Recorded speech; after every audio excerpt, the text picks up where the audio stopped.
Sovet qo'shinlarining eng ilg'or va tajribali jangchilari Germaniyada edi. Ularning minglab kilometr masofaga ko'chirish eng qiyin masalalardan biri bo'ldi. Lekin Stalin bu masalani ham hal qila oldi.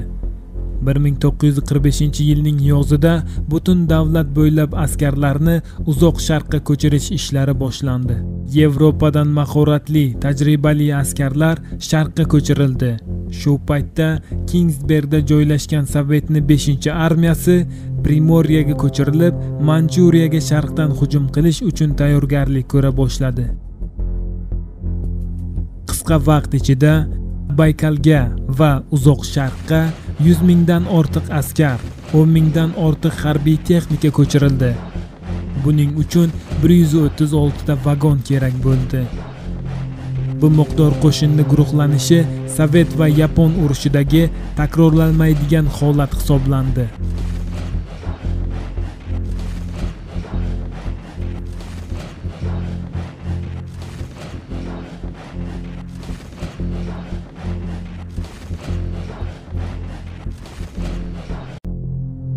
Yaponlar Sovet uzoq sharq chegaralaridagi armiyaning qurol soni va quvvati haqida bilmasdi. Bular jangda sinalgan eng oliy qurollar edi. 5500 dona tank, 28000 dona artilleriya miltig'i va reaktiv minalar, 4500 dona harbiy samolyot va ular uchun alohida 96 ta aerodrom qurilgandi. 1,5 million Qizil armiya askari faqat bir narsani, hujum buyrug'ini kutardi.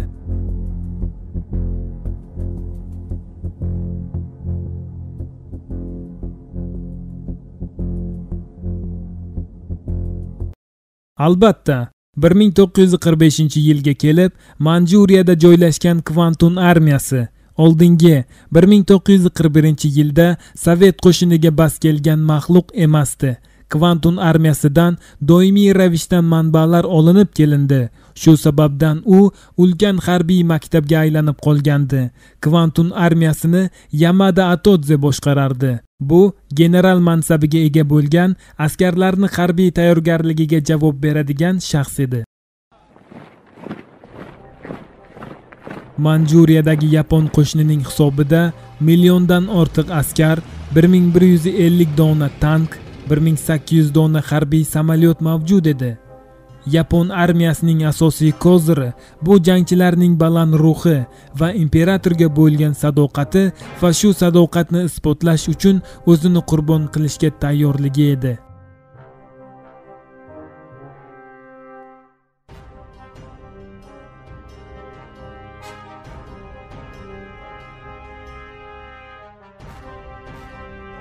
(1945-yil 9-avgust kechki soat 1) Qizil armiya Manchuriyaga hujum boshladi. Birinchi uzoq sharq frontidagi Sovet qo'shini kutilmagan joydan, quyuq o'rmondan hujum qildi.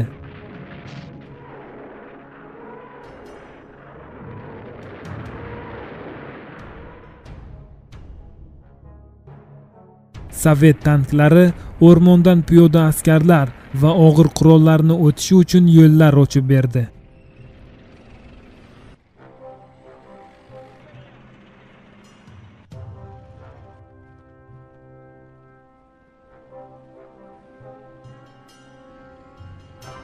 Sovet qo'shini qattiq qarshilikka uchramadi.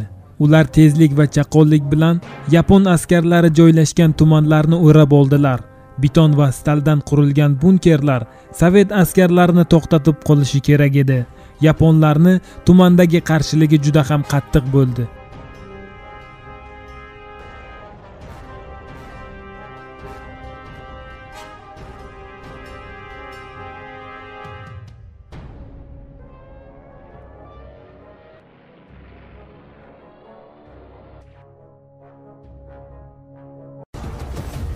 Kvantum armiyasining artilleriyasi Xitoy bilan jang qilgan vaqtda yaxshi edi, lekin 45-yilga kelib Qizil armiya zirhli tanklari oldida ojiz bo'lib qoldi.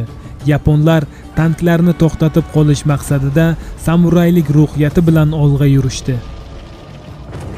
Manchuriyaning sharqida uzoq sharq front askarlari hujum qilgan vaqtda tanklarga qarshi tirik mina maydonlari mavjud edi.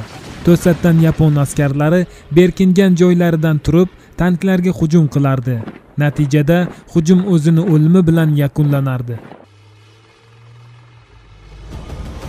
11 avgustga kelib yaponlar qayta guruhlandilar. Lekin shu paytda Uzoq Sharq frontining askarlari 80 kilometr Manjuriya hududiga kirib bo'lgandi. Kvantum armiyasi mudofaasi darz ketdi. Xuddi o'sha kuni Sovet qo'shini Mudanzian shahriga puxta ishlangan strategik reja bo'yicha hujum qildi. Hujum boshlangandan 3 kun o'tib, Sovet qo'shini shaharga hujum qildi. Yaponlar Sovet qo'shiniga tekislikda qarshilik ko'rsata olmasligini tushunib, Mudanzian shahrida jon jahdlari bilan kurashdilar. Oradan 5 kun o'tib, 16 avgust kuni shahar to'liq yaponlardan tozalandi.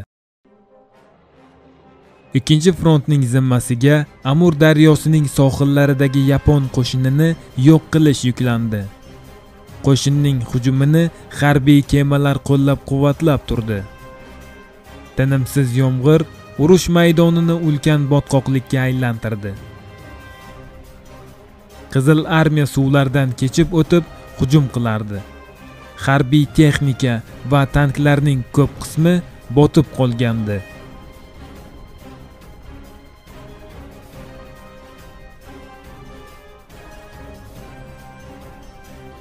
Sapyorlar daryodan o'tishda qo'llaridan kelgani va kelmaganini ham qilardi. Suvning ko'pligidan Sovet harbiy katerlari Amur daryosidan 10 kilometr ichkariga kirib, jangchilarni qo'llab turdi.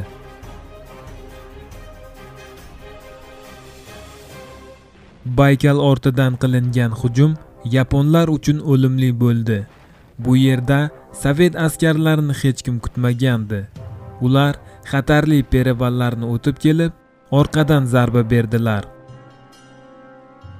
Bu ulkan tog'larga yetib kelish uchun esa 100 kilometr cho'ldan o'tishga to'g'ri kelgandi. Mo'g'uliston hududidagi cho'lda jang qilish u yoqda tursin, jon saqlash ham juda qiyin edi. Qishda odamni sovuq, yozda esa qum bo'roni va suvsizlik o'ldirardi. Sovet qo'shini cho'lni avgust oyida kechib, o'zlari bilan qurol-yaroq, harbiy, oziq-ovqat zaxiralari va eng muhimi katta miqdor suv olib o'tishdi.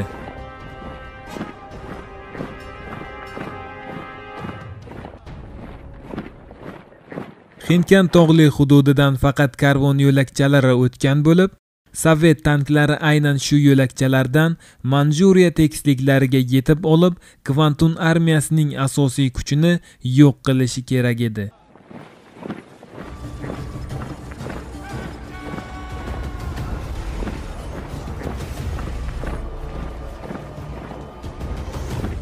Qurol-yaroq va harbiy zirhlarni askarlar o'zlari bilan birga toqqa olib chiqishdi. Karvon yo'lakchalaridan esa tank va harbiy mashinalar yurdi. Perevaldan tepaga chiqish kamlik qilganidek, undan tushish ham kerak edi. Ixtirokor tankistlar ikkita tankni bir-biriga bog'lab, ostalik bilan tog'dan Manjuriya tekis hududiga tushib keldilar. Baykal ortidagi front askarlarining hujumidan 3 kun o'tib, uning tankli bo'linmasi Manjuriya tekisliklariga yetib keldi. Qurshov muvaffaqiyatli amalga oshirildi. Kvantum armiyasi tor-mor etildi. Yaponlarning chekinmasligi uchun Sovet floti Koreyaning asosiy porti va Manjuriya yo'lini kesib qo'ydi. Dengiz harbiy kuchlari tushirilgandan hujumga o'tishdi.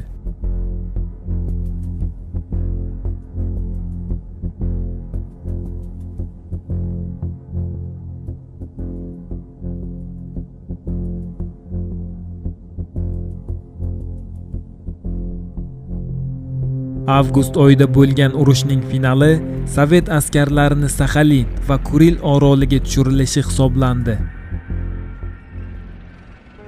33 ta harbiy kemalar Gavandan Sovet armiyasi askarlariga yordam berish uchun Shimoliy Saxalin tomon yo'naltirildi. qisqartirilgan va qonli janglardan so'ng Saxalin oroli yaponlardan tozalandi. Kuril orolini qo'lga kiritish jarayoni qiyinroq kechdi. Bunda 49 ta harbiy salohiyati kuchli bo'lgan kemalar kerak bo'ldi. Diviziya desantlari Kuril garnizoniga tushirildi. 20-avgust kuni harbiy operatsiyalar tugab, garnizon va orollar yaponlardan tozalandi. Shu vaqtga kelib, Uzoq Sharq frontida ham g'alaba qozonilgandi. Bir tomondan yaponlar uchun bu urush juda ham qonli bo'ldi. Chunki jangda 84 ming kvantun askari nobud bo'lgandi. Halok bo'lgan sovet jangchilarining umumiy soni 12 ming askarni tashkil etdi.